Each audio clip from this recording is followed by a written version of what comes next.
Hello and welcome to the Entertainment Media Research Podcast, October 2008. Today we're going to talk about some of the findings from our 2008 Digital Music Survey, the authoritative insight into music trends produced in conjunction with the media law firm Wiggin. Before Edison, music had a scarcity value. You had to be in the right place at the right time to enjoy it. Technology made it possible to distribute performances widely, to be consumed at any time. With digital media, music is now ubiquitous, and it's tougher than ever to make money from it. In an age of free music given away with your newspapers, it's hard to find a business model that's as popular with consumers as it is with labels and artists. Radiohead won praise for tackling the problem head-on by simply asking consumers what they'd like to pay when they released their album In Rainbows last year. If nothing else, this was a superb example of harnessing the web's potential for distribution, and more accurately, PR. A year on from In Rainbows, and the search for viable digital music business models continues. Despite a favourable reaction from consumers in the Digital Music Survey, 2008, Radiohead's experiment looks like a one-off. Even if it could scale, an honesty box model is probably neither commercially viable nor appropriate for an industry that repeatedly, and with justification, tells consumers how little it trusts them. Our latest research gives some valuable pointers as to what might work. Firstly, the fact that the number of consumers purchasing legal downloads is now in the majority bodes well for those models that seamlessly combine discovery and downloading. Convenience is key to digital music. Single-track downloads encourage consumers to cherry-pick content and compile their own playlists. The idea of an album with unwanted filler tracks is an anachronism and probably a commercial failure. Copyright, too, is losing out to convenience.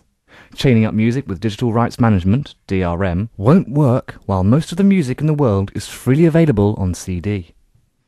DRM is looking increasingly like a nervy transitional stage if single-track downloads are the logical endpoint, and most consumers say that these are only worth purchasing if they are DRM-free.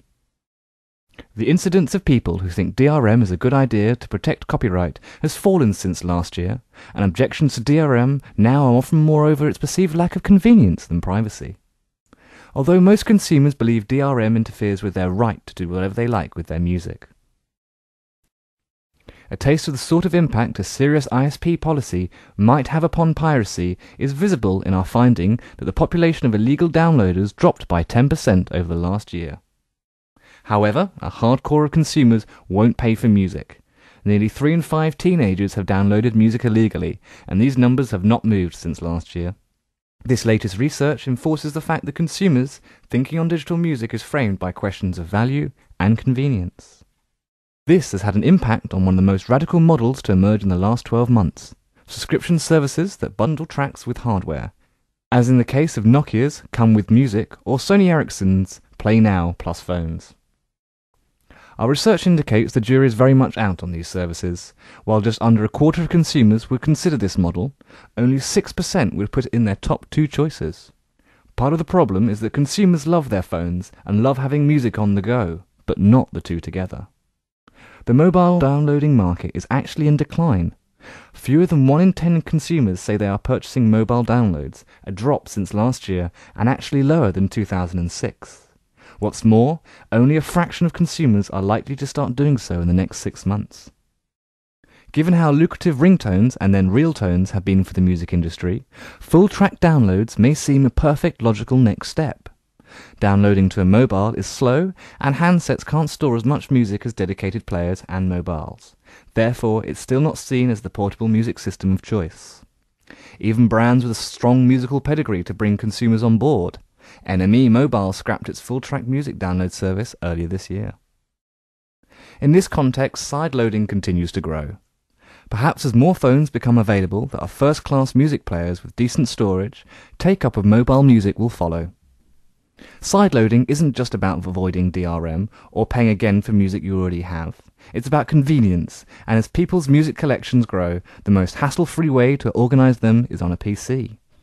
It will therefore be interesting to see how Nokia's Come With Music service fares. On the other hand, it's designed for both sideloading and over-the-air (OTA) downloads, but it also includes DRM to control the number of devices onto which the music can be loaded. At least consumers react better to the concept of bundled content than they do to one of the most discussed initiatives in the last 18 months, ad-funded music. Only a minority of consumers like the concept of receiving their music for nothing in return for ads in the software, and even fewer want ads at the start of the tracks. As for subscription models, there is a core issue at its heart, and it's the quantity of music. People only love 3 to 5 artists at any one time, and don't therefore generally want to access more unless they are musos.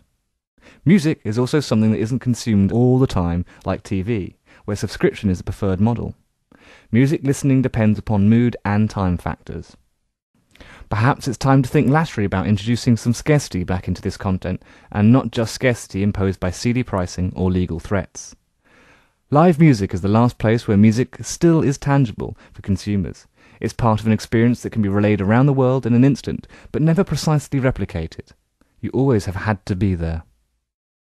No wonder that consumers see live music as more enjoyable than listening to CDs. Live music also spurs sales, with nearly 2/3 of consumers at least occasionally buying an artist's album after seeing the live performance, and nearly as many buying albums before they go to a gig. In this context, the trend towards 360-degree deals with artists that involve royalties from live and recorded music makes sense.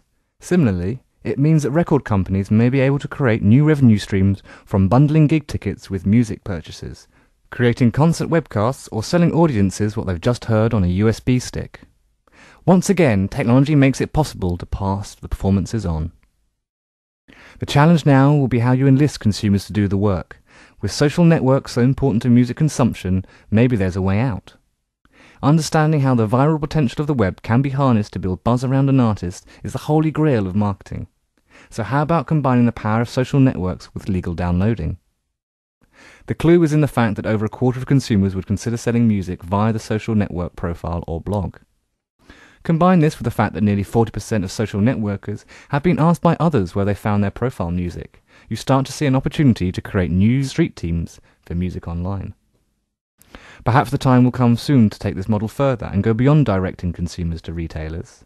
With so much music on display on community sites, perhaps retailing could come down a further layer to the consumers themselves.